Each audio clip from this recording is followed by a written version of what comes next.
গল্পটা শোনার আগে অবশ্যই মুখে টাওয়াল ওড়না বা কিছু একটা দিয়ে মুখটা সাবধানে রাখবেন। মায়ের হাতে খেলানি খেলে আমি দায়ী না। বল্টু হ উচ্চারণ করতে পারে না, হকে গো বলে ফেলে। ক্লাসে নতুন ম্যাডাম এসেছে, এবার পরিচয় পর্ব শুরু হলো। ম্যাডাম বলল, হাই ছাত্রছাত্রীরা, আমি পাখি, এবার তোমাদের পরিচয় দাও দেখি। হাই আমি মন্টু, হাই আমি সেন্টু, এভাবে যে যার মতো পরিচয় দিল। এবার বল্টুর পালা। বল্টু বলল, গাই আমি বল্টু। ম্যাডাম বললেন, কি বললে হারামি? বল্টু বলল, গাই বললাম, আপনি আমাকে গাই বলেছেন, আমিও আপনাকে গাই বললাম। ম্যাডাম বললেন, কি তোর সাহস কি করে হলো আমাকে গাই বলতে?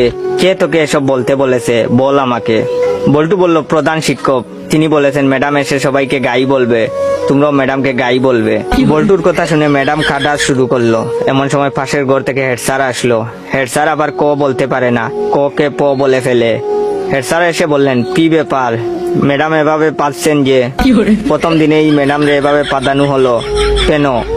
হেড স্যারের কথা শুনে ম্যাডাম আরো জুড়ে জুড়ে কাঁদা শুরু করলো।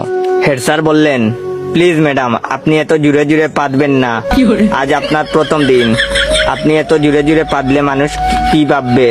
প্লিজ আস্তে আস্তে পাদুন, তাহলে আমরা ছাড়া আপনার পাদার শব্দ অন্যরা শুনতে পাবে না।